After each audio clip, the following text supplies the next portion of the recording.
Alhamdulillah, syukur pada Allah kita direzekikan untuk bertemu pada pagi ini. Semoga diberkati Allah Subhanahu Wa Taala. Hari ini kita masuk pada bab ma jaa annal mustahadah tatawadda li kulli salah.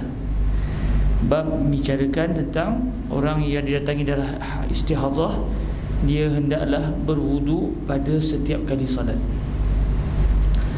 Hadis yang ke-106. Bismillahirrahmanirrahim. Biisnadina ila sayyidina al-imam at-Tirmizi wa minhu ila sayyidina Adi. An Adi bin Thabit an abihi an jaddihi radhiyallahu ta'ala anhu an an-nabi sallallahu alaihi wa alihi wasallam annahu qala fil mustahadah tad'u as-salata ayyam aqra'iha allati kanat tahidu fiha thumma taghtasil wa tatawadda 'inda kulli salatin wa tasumu wa tusalli. Yang bermaksud daripada Adi bin Thabit, daripada bapaknya, daripada datuknya, daripada Nabi sallallahu alaihi wasallam, bahawasanya bersabda ia, pada orang istihadah meninggal ia akan sembahyang di dalam beberapa hari haidnya, yang ada ia haid di dalamnya, kemudian mandi ia dan mengambil wudu pada tiap-tiap sembahyang, dan puasa ia dan sembahyang ia. Jadi di sini menunjukkan bahawa orang yang didatangi istihadah, dia dituntut untuk berwudu setiap kali solat, sebab dia menanggung hadas yang berterusan. Sama seperti orang yang didatangi air kencing berterusan, yang panggil sebagai salisul baul. Maka walaupun wuduknya tidak mengangkat hadas kerana hadasnya sentiasa ada, namun wuduk itu akan mengurangkan sedikit yang pada asalnya seorang yang berhadas tidak boleh solat, tapi dengan sebab wuduk dia dibenarkan untuk bersolat walaupun hadasnya masih ada. Baik, kita lihat uraian daripada Syekh Idris Al-Marbawi. Babu ma jaa annal mustahadah tatawadda li kulli salah.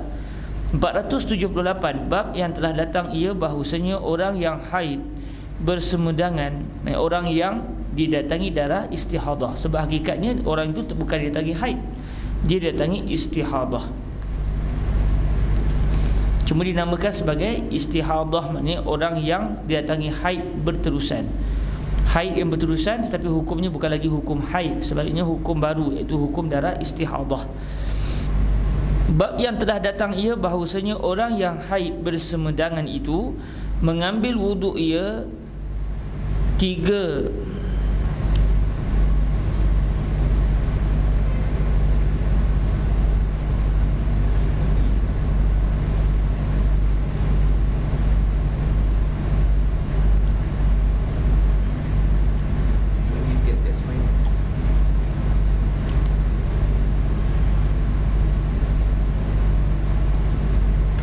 bukan tiga di situ, bagi, macam tiga, saya tak silap, bukan tiga tu, bagi li kulli, bagi, kemudian lap tu maknanya tiap-tiap sepatutnya tu, kan, li kulli, kalimah kul, li kulli salatin. Kalau ikut tu betul labak, sepatutnya insya-Allah tiap-tiap tu, tayafa, tiap-tiap.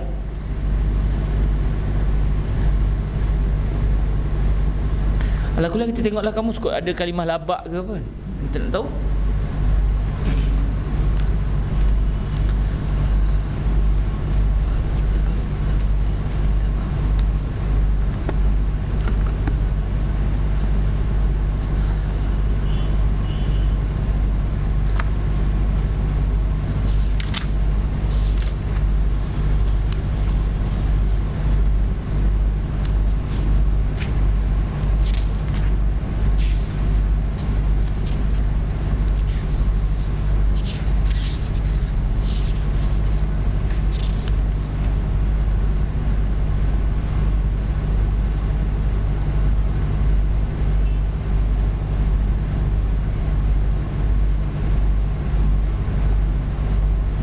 Tak ada.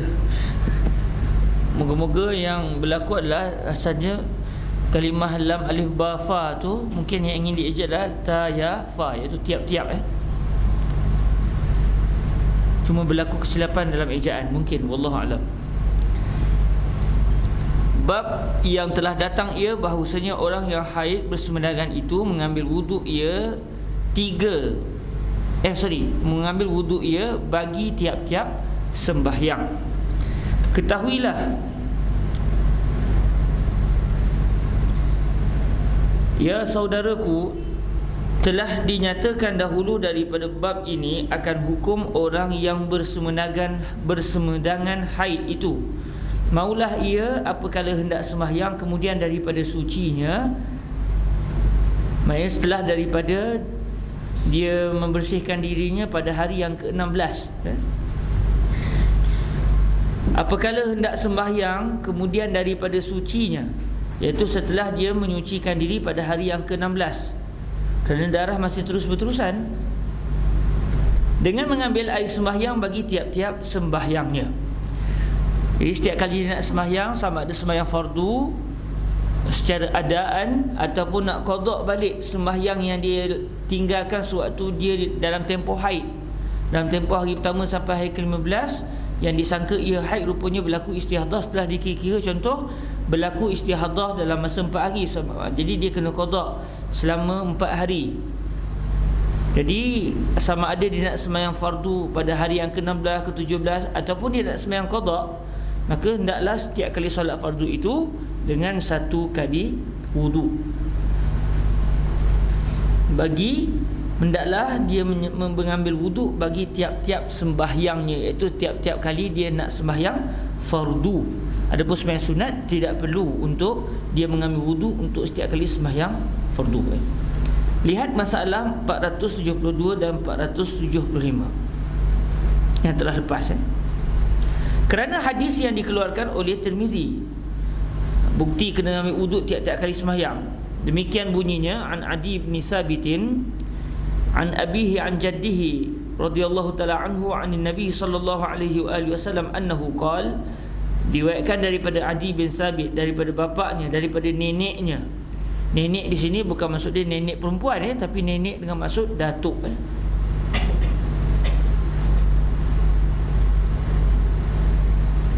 Dia sebahagian lajah orang Melayu kita guna kalimah nenek untuk menunjukkan kepada datuk. Saya rasa orang Indonesia guna kalimah nenek dengan maksud datuk. Kakek nenek. Sebab rasa memang ada orang Melayu kita guna. Memang di sini maksudnya memang nenek itu adalah datuk lah. Cuma biasa standard bahasa Melayu kita bila sebut nenek itu adalah nenek lah, jaddah.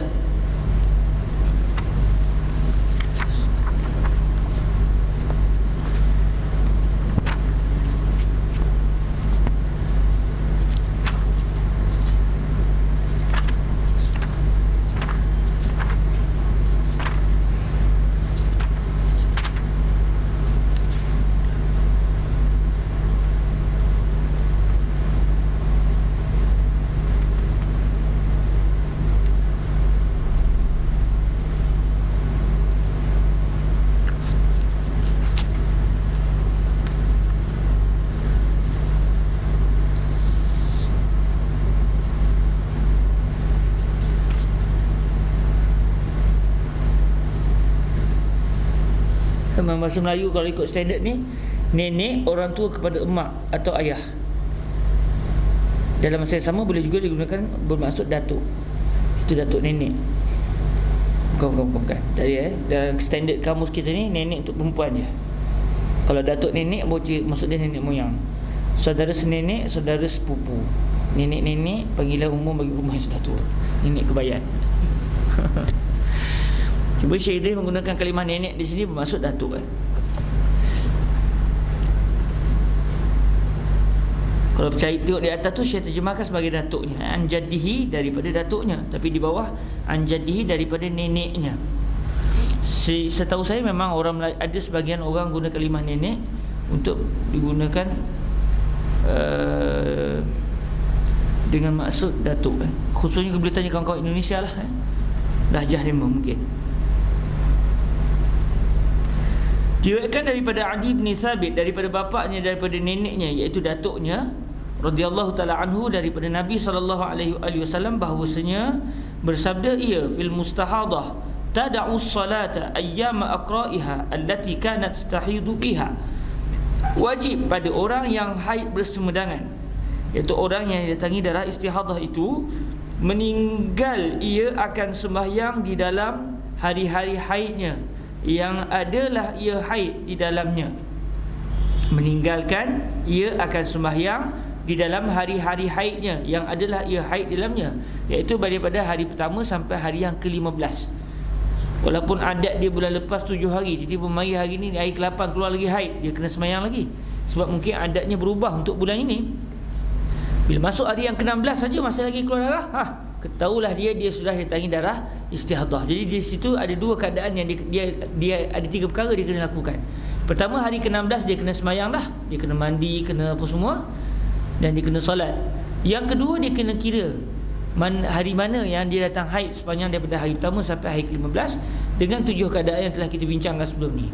Dan perkara yang ketiga, dia hendaklah qada solat pada hari yang telah diiktibar oleh syarak bahawa hari itu adalah hari istihadah daripada hari pertama sampai hari 15. Wajib pada orang yang haid bersemedangan itu, meninggal ia akan sembahyang di dalam hari-hari haidnya yang adalah ia haid di dalamnya. Summa taghtasil wa tatawaddau 'inda kulli salatin wa tasumu wa tusalli. Kemudian daripada habis kadar darah haidnya, seperti pengenalannya di dalam masalah 473 dan 489 dan masalah 490, mandilah ia dan mengambil air sembahyang bagi tiap-tiap sembahyang dan puasa, iaitu dan hendaklah wanita ini berpuasa dan sembahyang ia, dan iaitu hendaklah dia juga melakukan solat, iaitu bermula pada hari yang ke-16, dan hendaklah dia qada solat yang dia lakukan pada hari pertama sampai hari ke-15 sekiranya hari tersebut dianggap sebagai hari istihadah, dengan kiraan yang telah kita bincangkan panjang lebar dalam 3 pertemuan sebelum ini.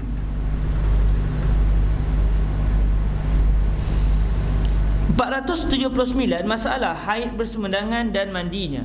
Kata Abu Isa, dan telah berkata Ahmad Ibnu Hanbal dan Ishaq Ibnu Rahawai, pada mustahadah jika mandi ia bagi tiap-tiap sembahyang ialah yang lebih ahwatnya baginya. Kalau ikut di sini, kalau ikut mazhab kita, tak perlu kena mandi, cukup dengan berwuduk. Sebab bermula pada hari ke-16 sah-sah dia telah terkeluar daripada haid, dia sudah terkeluar daripada haid. Jadi tak perlulah untuk dia mandi pada hari ke-17, hari ke-18, ke-19, sebab itu semua memang bukan haid, dan dia telah mandi pada hari yang ke-16. Cuma di sisi Imam Ahmad dan juga Imam Ishaq bin Rahuyah, elok lebih ahwatnya dia mandi tiap-tiap kali sembahyang. Dan jika mengambil wuduk ia bagi tiap-tiap sembahyang memadai akan dia.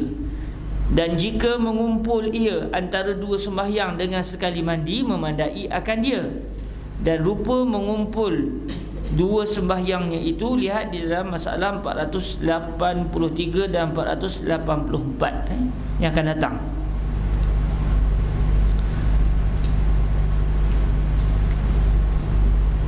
Mengumpul 2 sembahyang kita akan lihat lepas ni. Cuma dalam mazhab Imam Syafi'i kita, kalau seseorang itu dia telah mula mandi pada hari yang ke-16, setiap kali sembahyang dia wajib berwuduk. Kalau dia mandi dan dalam mandi itu dia niat sekali wuduk, sebab dia mandi kononnya nak angkat adas lah cerita dia. Jadi dia akan dapat sekali dengan makna wuduk. Dia hanya boleh solat 1 solat saja. Tak boleh dikumpulkan 2 solat dengan 1 wuduk, iaitu 2 solat fardu tidak boleh dikumpulkan dengan 1 wuduk. Cuma Syekh Idris sekarang ni mendatangkan pendapat daripada mazhab lain. Kita akan lihat masalah 483 selepas ini.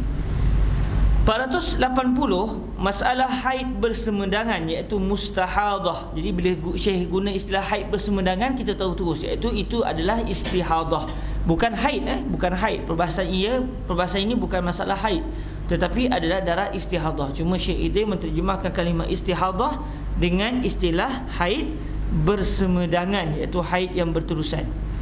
yang melepasi hari yang sampai kepada hari yang ke-16 ke atas. Masalah haid bersemedangan iaitu mustahadah dan niat wuduknya. Kata Nawawi radhiyallahu taala anhu, telah berkata ashab kita, dan bermula kaifiat niat wuduk bagi orang yang haid bersemedangan itu iaitu maulah niatkan wuduk itu mengharuskan sembahyang. Kalau dia saja saya berwuduk untuk mengangkat hadas, tak sah wuduk dia. Sebab wuduknya bukan dengan untuk mengangkat hadas. Hadasnya tidak terangkat, hadas kecilnya berterusan ada. Sebab dia sentiasa didatangi oleh darah. Jadi tidak berlaku angkat hadas kecil. Sebab bila darah keluar daripada kemaluan, maka dia akan membawa berlaku hadas kecil. Sebab segala benda yang keluar daripada dua kemaluan akan membawa kepada hadas kecil. Jadi oleh kerana darahnya berterusan ada, sebenarnya dia akan terus membawa hadas. Jadi kalau dia berniat mengangkat hadas, dia berniat benda tak betul, maka ketika itu tidak terangkat hadasnya. Sama juga dalam mazhab Syafi'i kita, contoh satu orang berwuduk, saja aku berwuduk untuk saya membaca Al-Quran, tak sah wuduk tadi. Sebab membaca Al-Quran tidak diperlukan, membaca Al-Quran tidak memerlukan wuduk, tetapi memegang Al-Quran, memegang Al-Quran itu yang memerlukan kepada wuduk, atau mengangkat Al-Quran itu memerlukan wuduk. Tapi baca Quran, kalau dia bukan berhadas besar, tidak wajib untuk dia berwuduk, walaupun afdal dia berwuduk. Jadi bila dia berniat tak kena dengan realiti, boleh membawa kepada tak sah ibadat wuduk tersebut. Kata Nawawi, telah berkata ashab kita, iaitu ashabul wujuh, ulama-ulama yang dianggap tinggi darjatnya di sisi mazhab kita, mazhab Imam Asy-Syafi'i, dan bermula kaifiat, iaitu cara, bermula kaifiat niat wudu bagi orang yang haid bersemedangan itu, iaitu bagaimana cara dia? Maulah diniatkan wudu itu mengharuskan sembahyang. Sebab hakikatnya sembahyang dia tak boleh berlaku sembahyang kerana dia sentiasa menanggung hadas.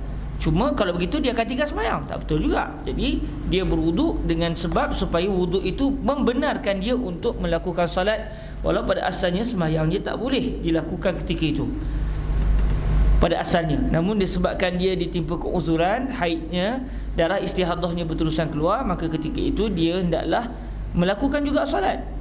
Dalam masa yang sama, dia hendaklah berniat bahawa wuduknya tersebut adalah untuk mengharuskan solat, bukan untuk mengangkat hadas kecil.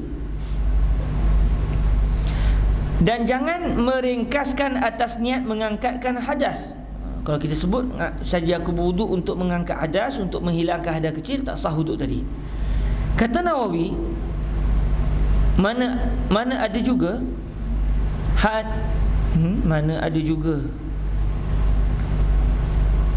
dan, bukan mana tu, dan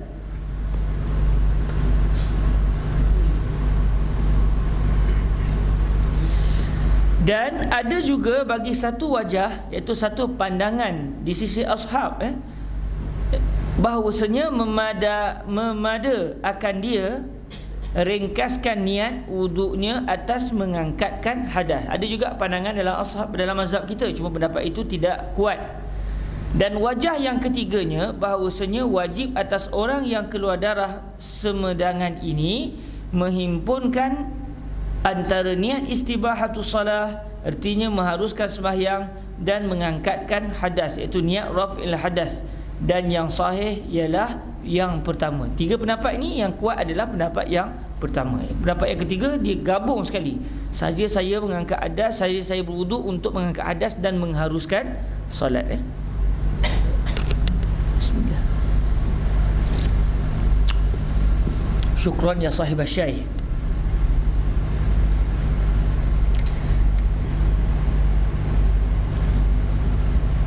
Maka apabila sudah orang yang haid bersemedangan itu mengambil air sembahyang, haruslah ia sembahyang. Bila dia boleh ambil wuduk? Dia boleh ambil wuduk ketika sudah masuk waktu sahaja.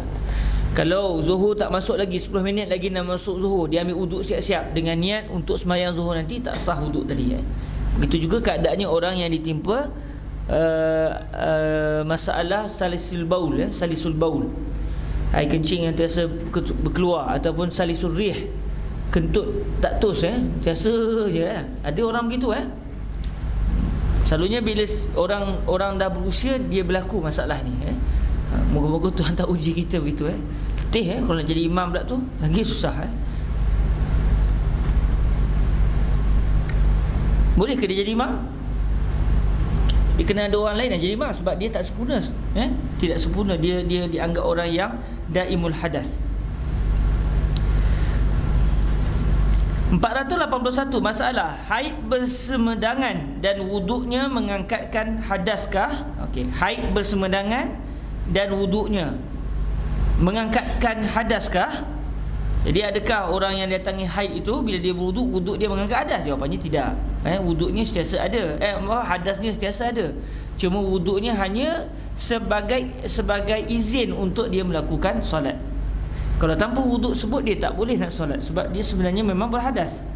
Kata Nawawi, dan adakah dikata orang terangkat hadas orang yang keluar darah bersemedangan itu apabila ia mengambil wuduk?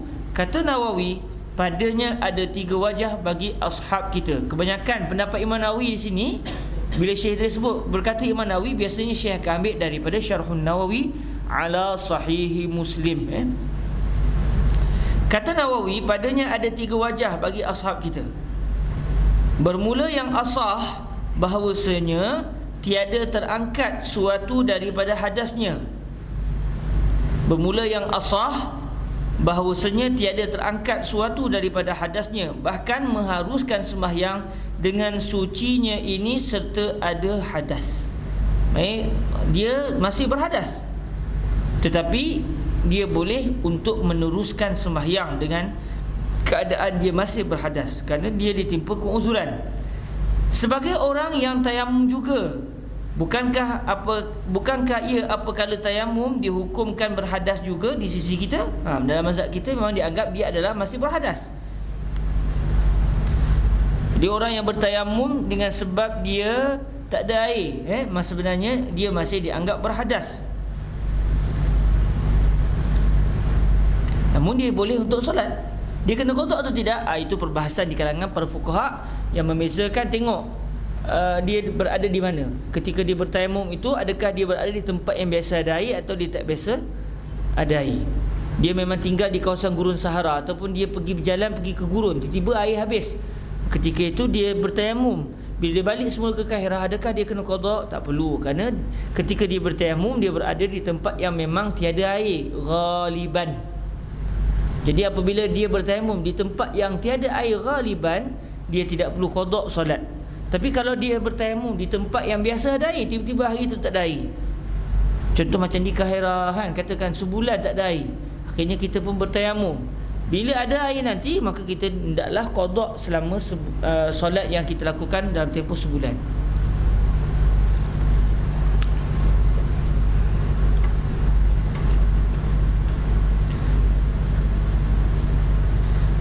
Sebagai orang yang tayamum juga, bukankah ia apabila tayamum dihukumkan berhadas juga di sisi kita? Maka sebenarnya dia dianggap orang yang berhadas, berhadas kecil. Sian, tak pasang aircon ke mana? Sian, kedekut buat Jawi sekarang ni. Mungkin sahabat kena bagi semangat banyak sikit lagi.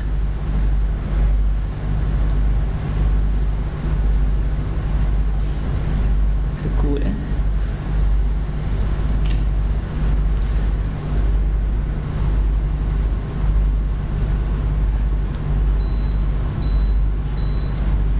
dia kena las sini, bawah kena boleh. Ini las pasti kamu jangan bergerak-gerak. Sial kat depan. Okey.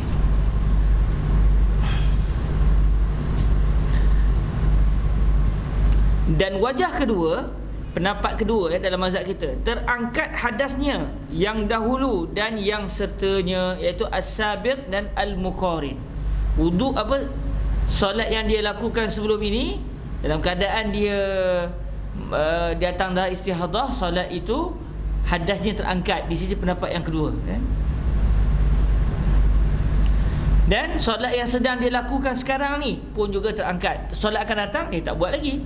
Kalau dia berwuduk maka terangkatlah hadas untuk solat yang keseterusnya pula. Ini pendapat yang kedua. Cuma pendapat ni bukan pendapat muktamad Dan wajah kedua, terangkat hadasnya yang dahulu dan yang sertanya, iaitu as-sabiq wal muqarin. Al-hadasus sabiq wal hadasul muqarin, ay al-hadas allazi hadas al-an.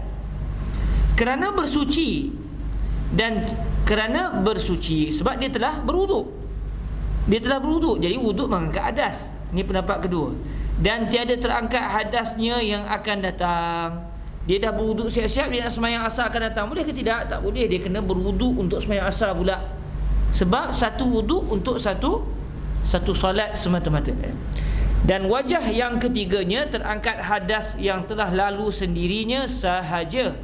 Wallahu alam. Adapun hadas yang sekarang ini masih belum terangkat sebab dia masih sedang mendirikan solat. Habis solat saja barulah dianggap dia terangkat hadas, kalau ikut pendapat yang ketiga secara zahirnya.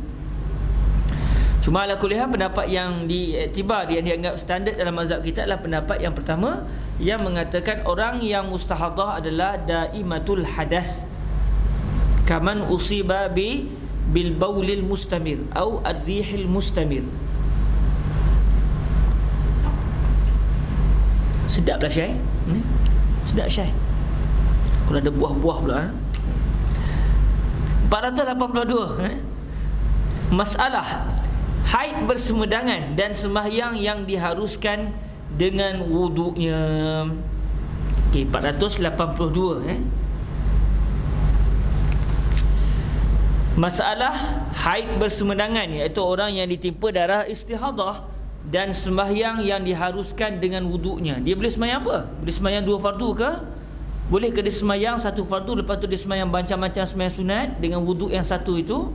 Baik, kata Nawawi radhiyallahu taala anhu, bahawasanya mazhab kita, mazhab Imam Asy-Syafi'i, orang yang haid bersemedangan itu tiadalah boleh ia sembahyang dengan wuduknya yang satu itu lebih daripada fardu yang satu sahaja, sama ada ia sembahyang tunai atau qada. Sembahyang tunai ni sembahyang apa? Ada. Sembahyang hari yang ke-16. Alamak, darah keluar teruslah. Alamak, sah-sah saya datang istihadah. Dia pun ambil wuduk, dia basuh badan dia apa semua, dia mandi. Dia mandi sebab sah-sah dia telah mungkin dia telah datangi haid sebelum ni. Dia mandi, lepas tu dia nak selesai mandi, lepas tu dia nak solat. Baik, dia selesai wuduk, mandi apa semua, maka dia pun menunaikan solat. Solat yang didirikan pada hari yang ke-16 itu sembahyang adab. Tapi dia juga kena qada. Solat yang diiktibar sebagai solat solat yang dilakukan sewaktu dia dianggap didatangi darah istihadah, setelah dibuat perkiraan antara hari pertama sampai hari ke-15, sebagaimana yang telah kita bincang, 3 hari lamanya. Jangan tanya lagi tapi kertas standby ni. Jadi apa-apa buka balik. Memang dah tak ingat dah, insya-Allah. Melainkan mubtadaah ghair mumayyizah atau hukum dia. Hari pertama haid, hari kedua bukan haid sampai habis hari. Dan hukum orang yang mumayyizah, orang yang mu'tadah, nasiyah, yang tu ingat, senang.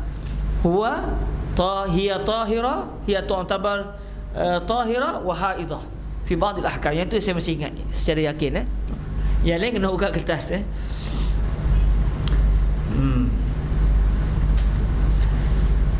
Kata Nawawi radhiyallahu taala anhu, bahawasanya mazhab kita, orang yang haid bersemedangan itu tiadalah boleh ia sembahyang dengan wuduknya yang satu itu lebih daripada fardu yang satu sahaja, sama ada ia sembahyang tunai atau qada. Jadi dia dah sembahyang zuhur, hari itu hari ke-16, masuk azan zuhur, dia pun berwuduk untuk solat zuhur. Lepas azan zuhur dia pun kata, nak kena qada lalang waktu ada ni nak qada. Qada hari-hari solat yang dia telah lakukan sewaktu dia dalam istihadah setelah dibuat perkiraan, iaitu pada hari yang pertama sampai 15, dia pun duduk, dia buat kira-kira, saya rupa-rupanya datang istihadah selama 6 hari. Jadi 6 hari kali 5 ada 30 solat saya kena qada. Selepas dia sembahyang zuhur pada hari yang ke-16, dia pun nak qada solat zuhur pada hari yang pertama selama 6 hari yang dilakukan solat sewaktu dia istihadah dulu. Jadi dia kena berwuduk sekali lagi atau tidak? Dia kena berwuduk sekali lagi. Satu fardu, satu wuduk sahaja. Maka haruslah sembahyang serta satu fardu itu sekehendak hati daripada sunat dahulu daripada fardu, dan sunat kemudian daripadanya. Dia ambil wuduk untuk sembahyang zuhur, boleh tak dia sembahyang sunat? Silakan, tak ada masalah. Sembahyang qabliyah ba'diyah tak ada masalah. Kenapa syarat memberikan keluasan begini? Supaya kita tidak meninggalkan sembahyang sunat. Kalau setiap kali nak sembahyang sunat yang banyak tu kita juga kena berwuduk, mungkin akan menyebabkan seseorang itu jadi tak apalah, tak jadilah nak sembahyang sunat, banyak sangat nak kena ambil wuduk. Okey. Beza dengan fardu, fardu tidak banyak. Berbeza dengan sembahyang sunat, banyak yang kita digalakkan untuk lakukan. Haruslah sembahyang serta satu fardu itu sekehendak hati daripada sunat dahulu daripada fardu, dan sunat kemudian daripadanya, iaitu daripada fardu. Qabliyah, ba'diyah, sembahyang duha, apa sembahyang pun tak apa. Kata Nawawi, dan ada bagi kita satu wajah yang mengatakan tiada mengharuskan sembahyang sunat oleh taharah orang yang keluar darah bersemedangan itu sekali-kali, kerana tidak dihajati darurat kepadanya. Dia pakai kaedah ad-darurat tubihul mahzurat, wad-darurat tuqaddar biqadriha. Sekarang awak berhadas, awak tak boleh sembahyang sebenarnya. Okey, syarat mengizinkan untuk awak kena sembahyang fardu dengan satu wuduk.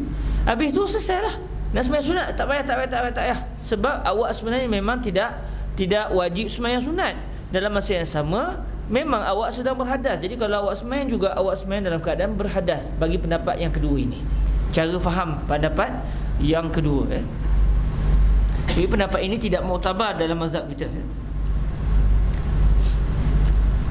Kata Nawawi, dan yang betulnya ialah yang pertama, iaitu pendapat yang mengatakan seorang itu bila nak sembahyang fardu, dia hendaklah berwuduk. Satu wuduk, satu fardu. Dalam masa yang sama, dia juga boleh dengan wuduk tersebut melakukan sebarang perbuatan sunat yang lain. Bahkan dalam mazhab kita, dia telah, contoh dia berwuduk untuk sembahyang fardu zuhur. Lepas sembahyang zuhur datang orang bawa usung jenazah, dia boleh tak sembahyang jenazah? Boleh, dengan wuduk yang tadi. Walaupun sembahyang jenazah kira-kiranya dia fardu kifayah, dia fardu, dia bukan sunat kifayah, dia fardu kifayah. Namun dia juga ada unsur kalau orang lain buat, saya tak perlu buat. Jadi dia ada juga sikit-sikit nilai sunat tu, seakan-akan macam sunat juga, sebab dia boleh tinggal. Dari sudut dia adalah fardul kifayah, maka berdasarkan ijtihad mazhab kita, mazhab Imam Asy-Syafi'i, orang tersebut boleh juga untuk solat jenazah, dan tak perlu untuk dia berwuduk sekali lagi pula untuk solat jenazah tersebut. Dan kita dah bincang perkara ni sewaktu kita baca Matnu Abi Syuja' dalam masalah benda-benda yang tidak boleh dilakukan oleh orang yang dia tangi haid dulu rasa-rasanya. Ada 3 keadaan. Siapa yang niat sembahyang fardu, dia berwuduk untuk niat sembahyang fardu, dia boleh buat sembahyang jenazah, dia boleh buat sembahyang sunat. Dia niat sembahyang jenazah, dia tak boleh sembahyang fardu, dia boleh sembahyang jenazah dan sembahyang sunat. Dia niat untuk sembahyang sunat, dia berwuduk sahaja, aku berwuduk untuk sembahyang sunat. Dia berwuduk untuk dia melakukan sembahyang sunat, maka dia tak boleh sembahyang fardu, dan dia juga tak boleh sembahyang jenazah.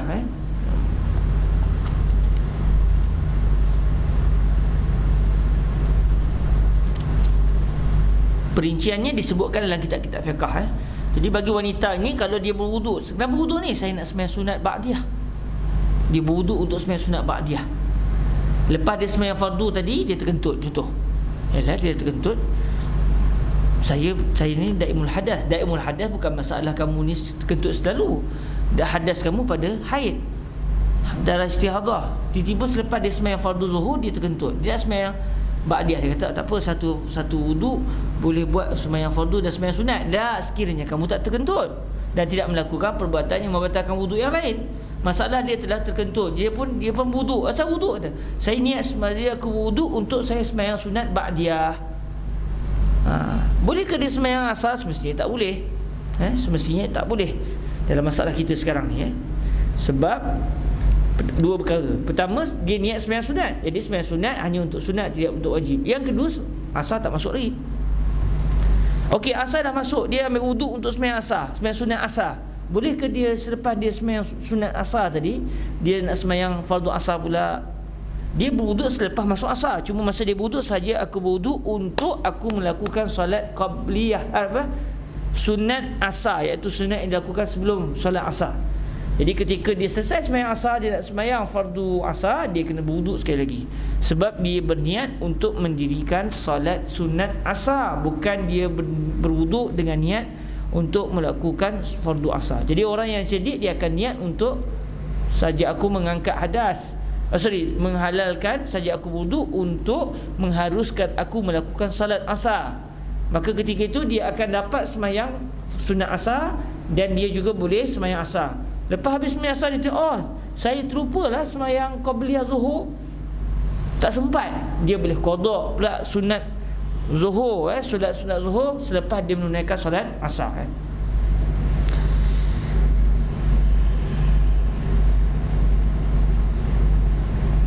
Kata Nawawi, dan yang betulnya ialah yang pertama, dan dihikayatkan seumpama mazhab kita daripada Urwah Ibnu Zubair dan Sufyan Ats-Tsauri dan Ahmad dan Abi Thawr. Seorang mujtahid tidak boleh mengikut pendapat mujtahid lain. Tetapi bila seseorang itu berijtihad, selalunya ijtihad dia akan kena dengan ijtihad mujtahid lain. Contoh dalam masalah ini, macam contoh Imam Ahmad bukannya mengikut pendapat Imam Syafi'i. Dan Imam Ahmad setelah beliau sampai ke tahap ijtihad, beliau berijtihad sendiri.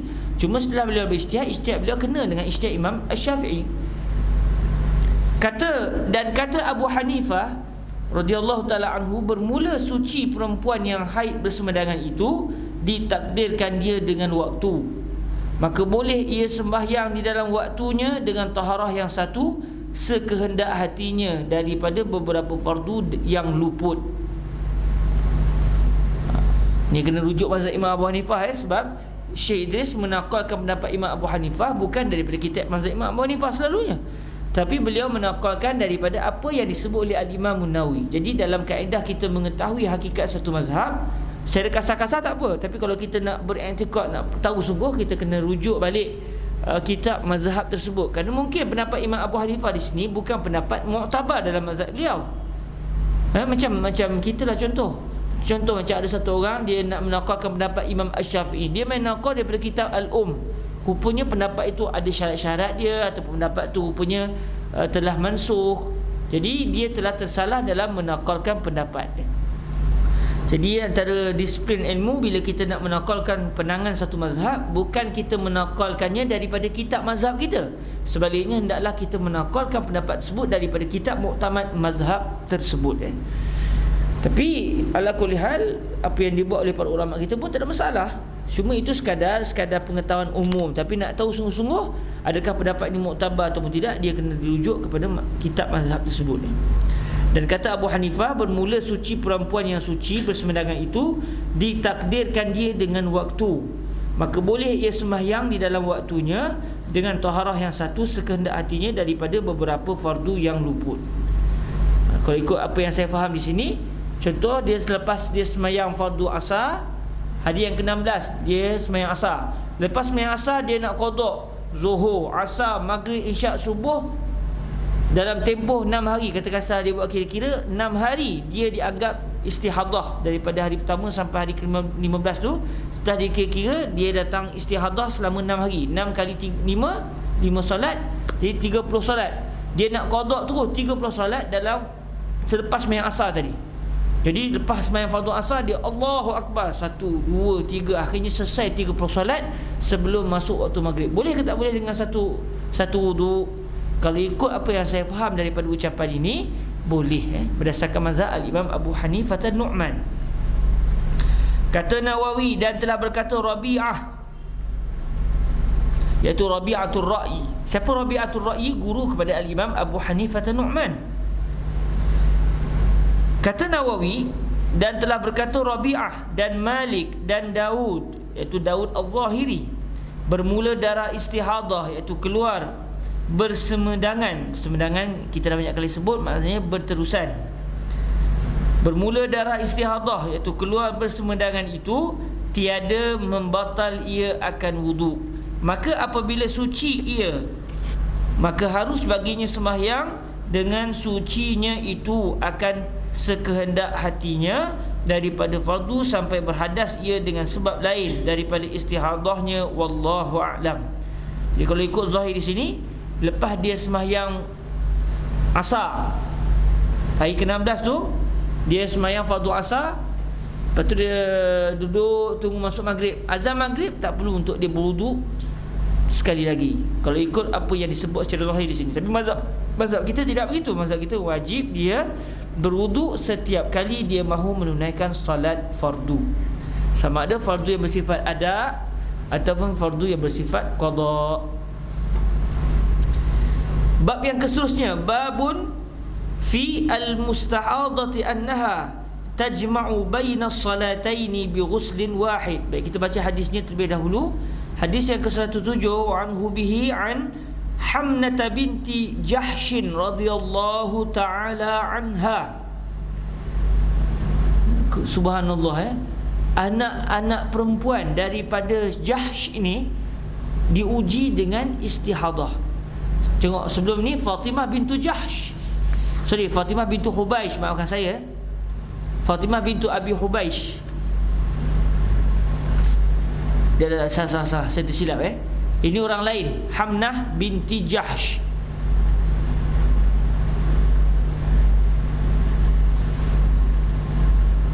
Adakah Abu Hubaish itu adalah Jahsh? Wallahu a'lam. Kita murajah balik biiznillah.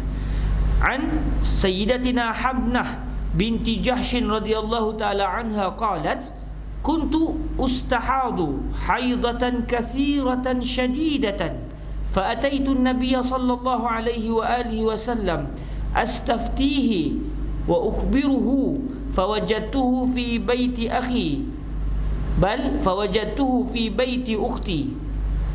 Kalau kita tersilap bila baca hadis, dia diajar sebut bal untuk menunjuk yang kita baca tadi adalah tersilap fi baiti akhi, tak, yang betulnya fi baiti ukhti. Jadi kalau kita silap baca hadis, fawajadtu fi baiti akhi bal fi baiti ukhti, betul kaedahnya. Fawajadtu fi baiti ukhti Zainab binti Jahsh radhiyallahu taala anha ummul mukminin.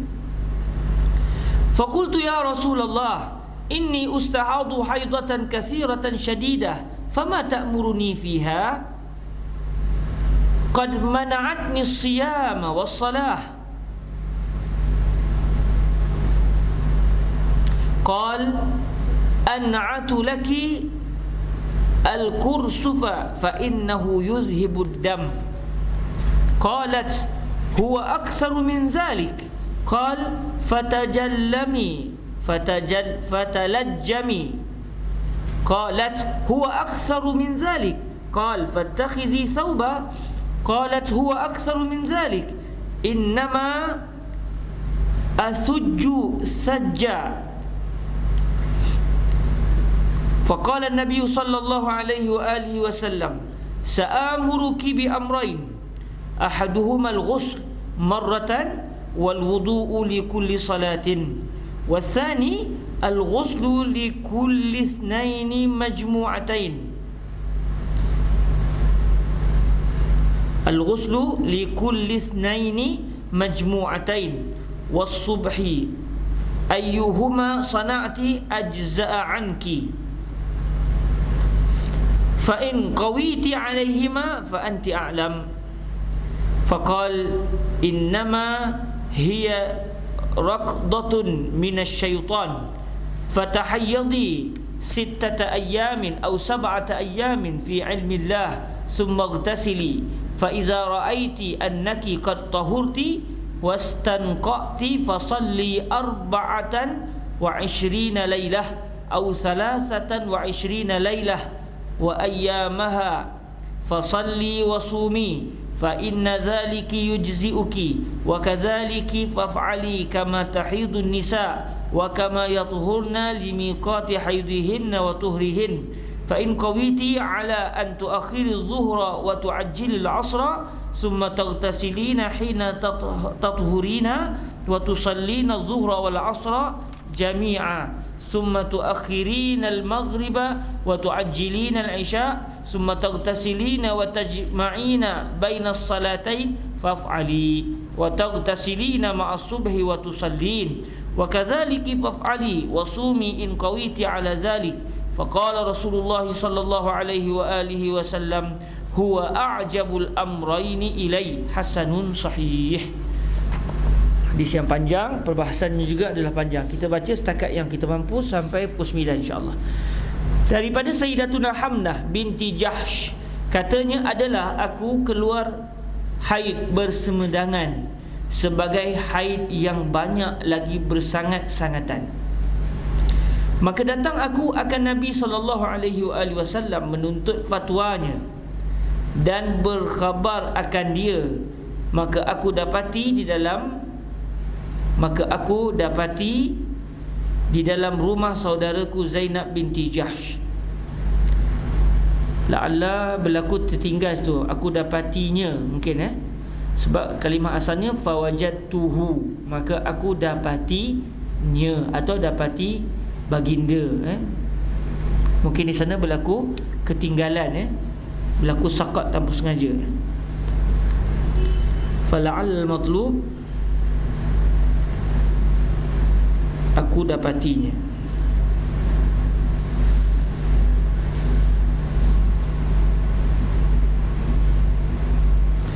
Okey, maka aku dapati di dalam rumah saudaraku Zainab binti Jahsh. Sayyidatuna Zainab salah seorang ummul mukminin. Jadi hari itu hari Nabi bersama dengan beliau. Nabi tinggal, giliran Nabi untuk bermalam di rumah beliau ataupun tinggal di rumah Sayyidatuna Zainab binti Jahsh. Maka aku dapati baginda di dalam rumah saudaraku Zainab binti Jahsh. Maka aku kata, ya Rasulullah, bahwasanya aku berkekalan haid akan sebagai haid yang banyak, yang bersangatan. Beliau telah datangi haid melebihi 15 hari. Lepas tu darah pula keluar bukan sikit-sikit, banyak keluar. Mungkin ada orang perempuan datang haid berterusan darahnya, tapi bila beliau celupkan, katakan kapas, sikit je darah dia, tapi sentiasa je ada darah. Ini dah celup kapas, merah terus kapasnya tu. Contoh, banyak betul keluar darah, membuat-buat kata orang. Jadi bagaimana keadaannya? Maka aku kata, ya Rasulullah, bahwasanya aku berkekalan haid akan sebagai haid yang banyak, yang bersangatan. Maka apakah engkau suruhku padanya? Sungguhnya telah menegahkan aku akan puasa dan sembahyang. Sebab haid asalnya akan menegahkan puasa dan akan menegahkan sembahyang. Tapi bila datang dah istihadah, dia wajib sembahyang, dia wajib untuk berpuasa. Sabdanya, aku sifatkan bagi engkau akan kapas, maka bahawasanya menghilang ia akan darah. Nabi kata, ambil kapas, sekatlah. Jadi kamu bolehlah sembahyang dan tak adalah timbul masalah darah membasahkan pakaian. Okey. Katanya, itu kata Sayyidatuna Hamnah bintu Jahsh, ia lebih daripada yang demikian itu. Letak kapas, tak ada benda lah, basah tu kapas, banyak keluar darah ni kan. Sabdanya, maka hendaklah berselempit. Berselempit, tahu tak selempit ni apa? Maknanya ambil kain, buat macam pampers tu. Dia ada dua, satu kain ikat, satu kain begitu. Jadi macam pampers tu. Lepas tu satu kain lagi ikat. Jadi dia ada dua kain, satu kain ni cara orang dulu lah ni. Satu kain dia akan membalut kawasan kelangkang tu. Satu lagi untuk mengikat hujung kain yang dianggap sebagai pampers tu untuk ikat. Jadi macam ni lah, macam pampers lah. Tapi sekarang ni pampers senang. Dia gitu terus ada cek-cek terus. Yang cek-cek tu adalah dulu adalah satu kain yang lain. Dia akan ikat pula. Napkin dia still macam tu je. Boleh lah. Cuma ni napkin orang dulu, dia ada dua kain. Napkin orang dulu yang terdekat ni dia satu kain je. Cawat. Berselempit. Tengok apa kalimah selempit? Dulu saya pernah jumpa kalimah selempit ni. Dia macam cawat macam cawat. Bercawat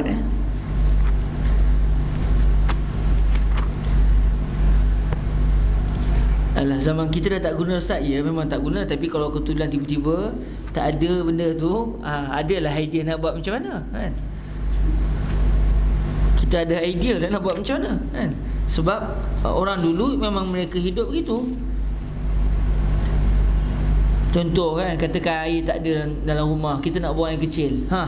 Buat macam mana kita? Pening juga tu, memikir juga tu, mana nak entam kan? Contoh, kalau katakan tandas pula, pintu tandas terkunci. Kalau pintu tandas tak terkunci, selesai. Esok pagi kita tengoklah buat macam mana kan? Ni pintu katas terkunci, yang kita nak buang air, nak keluar takut.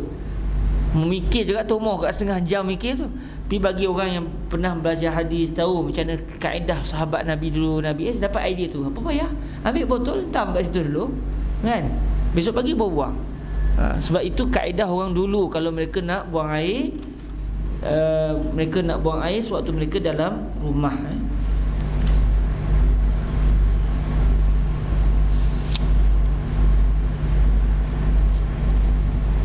Selengut, macam-macam kalimah dulu.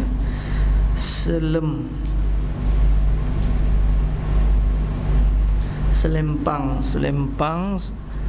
selempukau, selencur,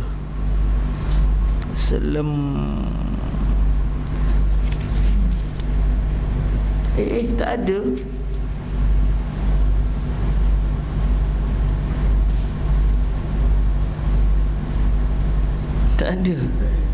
Tak ada. Saya guna kalimah selempit. Selempit tu maksud dia kain tu lah, kain cawat.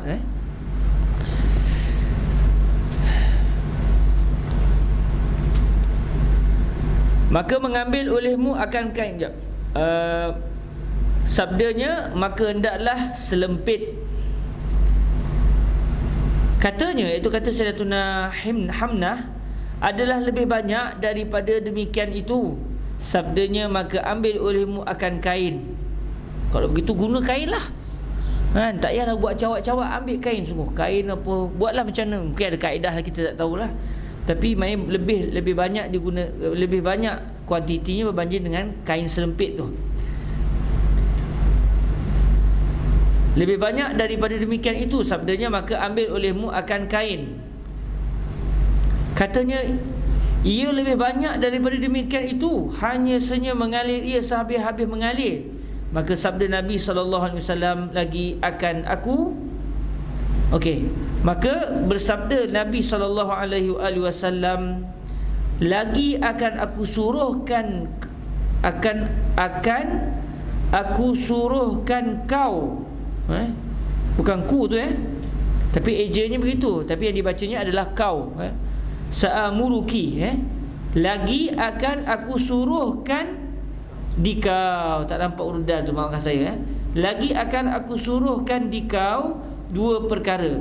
Salah satunya mandi sekali dan wuduk bagi tiap-tiap sembahyang, dan keduanya mandi bagi tiap-tiap dua yang dihimpunkan dan subuh. Zuhur asar sekali mandi, maghrib isyak sekali mandi, subuh sekali lagi lah. Nak buat macam mana? Subuh tak ada waktunya nak berhimpun dengannya. Bagi tiap-tiap dua yang dihimpunkan dan subuh. Barang mana dari keduanya engkau perbuat, nescaya memadakan dikau. Maka jika kuat engkau atas keduanya, maka engkau lebih tahu. Kalau nak buat dua-dua sekali, mandi pun ya, wuduk pun ya, silakan. Maka sabdanya, hanya senya ialah tercang. Asalnya terjang ni huruf jim Raqdah tu maknanya sepakan terajang, terajang Tapi kalau tercang tu tak tahu saya.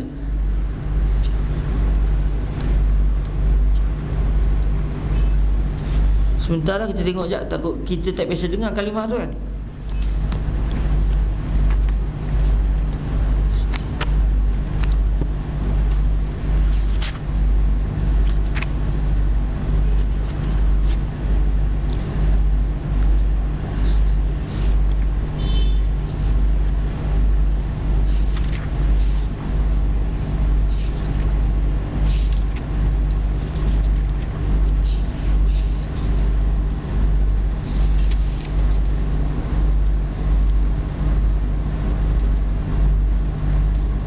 Terajang, tendangan, terajang. Ada ke terjang biasa ke tak ada terjang?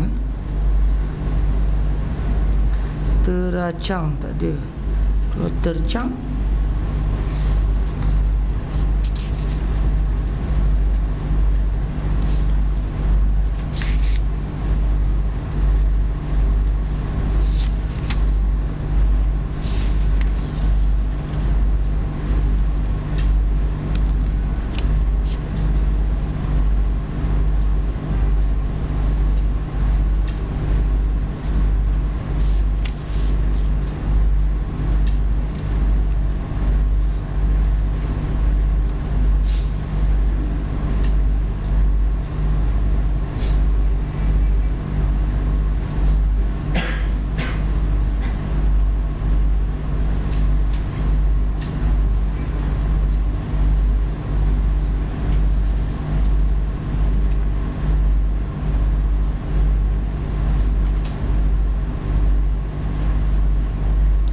tak ada terajang lah tu.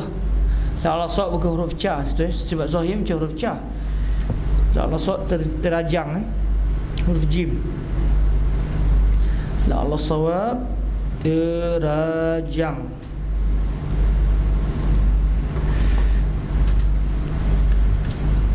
Maka sabdanya hanya senya ialah, iaitu dalam istihadah itu adalah terajang daripada syaitan. Maka haid engkau, baik, tak nampak pun syaitan.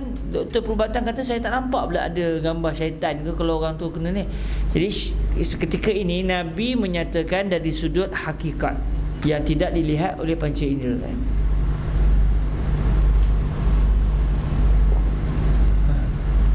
Seperti mana Nabi SAW pernah menyatakan bahawa hulu sungai Nil itu adalah berada di syurga Allah Ta'ala. Kalau gitu tak payah susah ikut sungai Nil tu, insyaAllah sampai hujung, sampai Tasik Victoria, sampai dah kita ke syurga punya. Tapi tak macam syurga pun macam tu kan.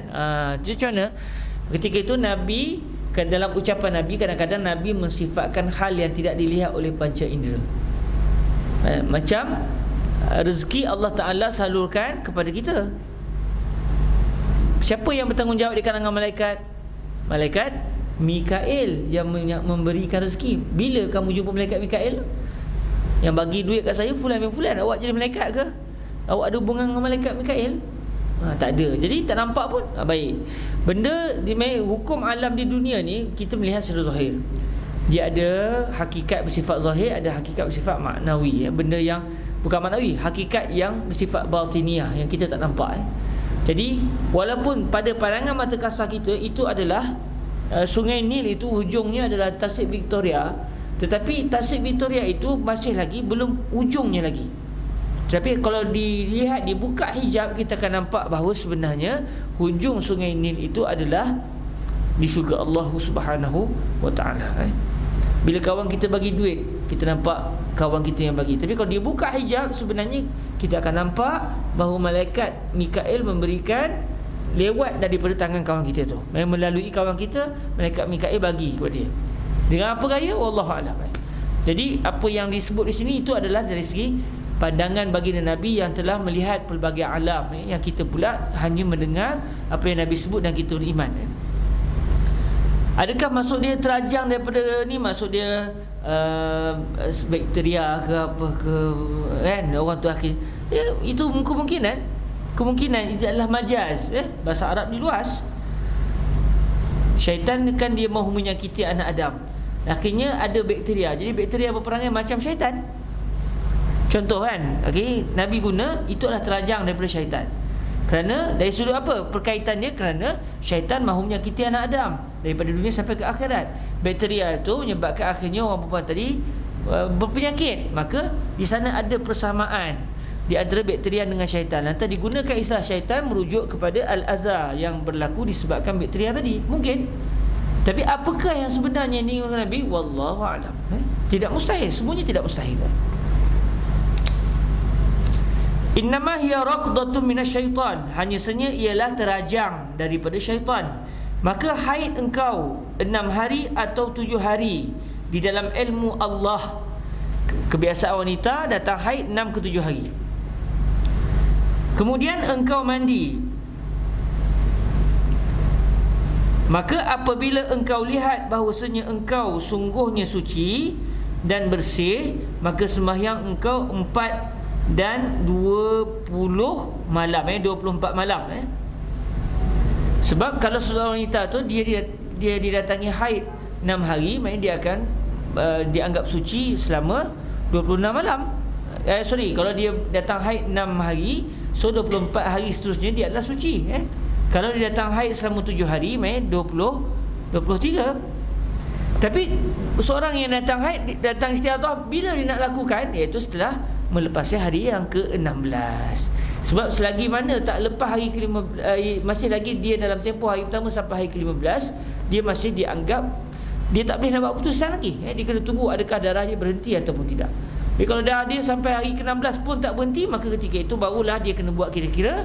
Dan kalaulah contoh adat dia sebelum ni 6 hari saja datang haid, dengan kiraan telah kita bincang sebelum ni, maknanya mungkin bila setelah dikira, saya ini saya didatangi haid selama 6 atau 7 hari, berdasarkan apa yang telah kita bincang sebelum ni. Jadi hadis ini adalah sebagai sumber istinbat dan telah dihalusi oleh para ulama kita. Maka apabila engkau lihat bahawasanya engkau sungguhnya suci dan bersih, maka sembahyang engkau 4 dan 20 malam, iaitu 24 malam, atau 3 dan 20 malam, dan harinya. Maksud dia siang dan malam, siang dan malam. Maka sembahyang engkau dan puasa engkau, dan bahawasanya demikian itu memada akan dikau, dan demikian itulah maka perbuat olehmu sebagaimana haid segala perempuan. Wa kazaliki faf'ali kama tahidun nisa. Pada hari-hari yang telah dianggap sebagai haid, kamu hendaklah tinggalkan solat. Tapi dah hari ke-16, kira-kira hari 16, hari ke-16 dia bukan datang haid, dia sudah datang istihadah, dia kena sembahyang sebagai orang yang suci. Hari sebelum tu dia kena kira hari bila dia dianggap haid, maka dia kena buat macam orang yang suci. Orang suci kalau tinggal sembahyang dia kena qada. Okey, kamu pun kena qada. Maka perbuat olehmu sebagaimana haid segala perempuan, dan sebagaimana sucinya bagi tempat perhentian haidnya dan sucinya. Hari yang dianggap haid tak perlu solat, tak perlu qada, sebab memang kamu tak sembahyang pada waktunya.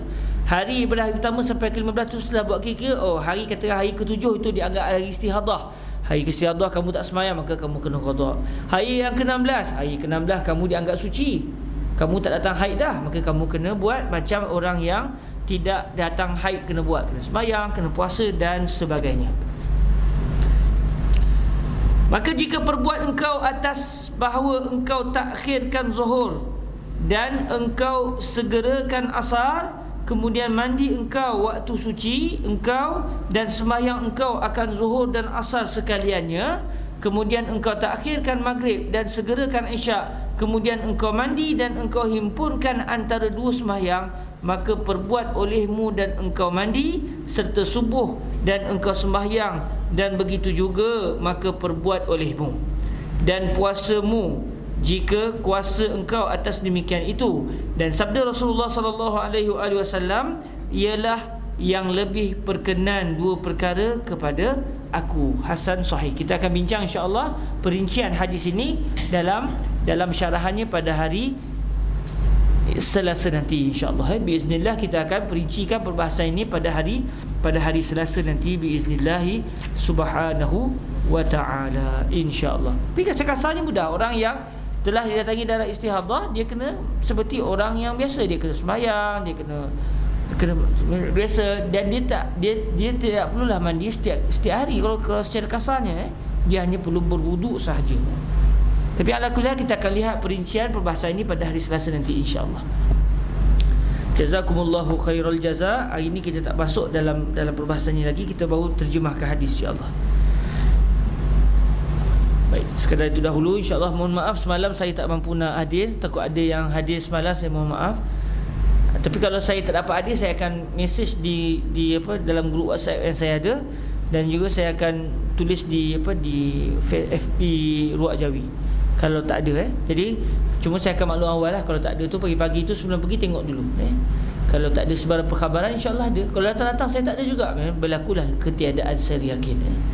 Assalamualaikum warahmatullahi wabarakatuh. Kita tangguh dengan kita berselawat ke atas Nabi sallallahu alaihi wasallam. Allahumma salli afdala salatin ala as'adi makhluqatika sayyidina Muhammadin wa ala alihi wa sahbihi wa sallim adada ma'lumatika wa midada kalimatika kullama zakaraka zakiruna wa ghafala an zikrihil ghafilun. Allahumma salli afdala salatin ala sa'di makhluqatika sayyidina Muhammadin wa ala alihi wa sahbihi wa sallim adada ma'lumatika wa midada kalimatika kullama zakaraka zakiruna wa ghafala an zikrihil ghafilun. Allahumma salli afdala salatin ala as'adi makhluqatika sayyidina Muhammadin wa ala alihi wa sahbihi wa sallim adada ma'lumatika wa midada kalimatika kullama zakaraka zakiruna wa ghafala an zikrihil ghafilun. اللهم اجعلنا من عبادك الصالحين وارزقنا فهم النبيين وحفظ المرسلين وإلهام الملائكة المقربين. ربنا آتنا في الدنيا حسنة وفي الآخرة حسنة وقنا عذاب النار. وصلى الله على سيدنا ومولانا محمد وعلى آله وصحبه وبارك وسلم. والحمد لله رب العالمين. تقبل الله منكم تقبل يا كريم. سبحانك اللهم وبحمدك أشهد أن لا إله إلا أنت أستغفرك وأتوب إليك. بسم الله الرحمن الرحيم. والعصر إن الإنسان لفي خسر إلا الذين آمنوا وعملوا الصالحات وتواصوا بالحق وتواصوا بالصبر. السلام عليكم ورحمة الله وبركاته.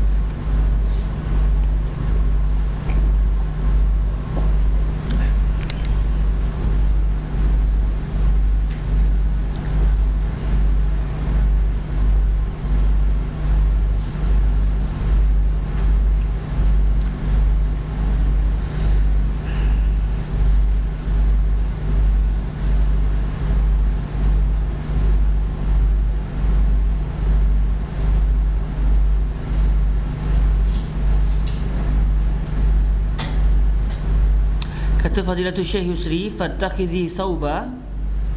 Tadi selepas daripada fatalajami tu pakai cawat tak lepas kat tu. Jadi kata Fadilatul Syekh Yusri, fattakhizi sauba, beliau huraikan iaitu istamili thiyaban kathirah. Siap fokus siap fokus siap fokus siap pakai cawat, pakai lagi kain, buatlah cawat yang kedua, ketiga, keempat supaya darah tidak tembus tebalkan pakaian. Guna bahasa standard tu, tebalkan pakaian. Innama asujju sajja ay aqturu qataran wa asubbu sabba. Darah sentiasa keluar. Innama hiya raqdatun ay darbatun wa daf'ah minasyaitan. Fa'ai kata Syekh Yusri, lebih kurang itulah saya tulis apa yang Syekh huraikan. Adza yunsab ila syaitan. Fa'ayyu adza yunsabu ila syaitan. Jadi sebarang benda-benda yang dianggap sebagai benda yang menyakitkan, yang menyebabkan kita jadi ditimpa penyakit apa semua, maka itu dinisbahkan kepada syaitan. Semua buruk tu syaitan, nisbahnya.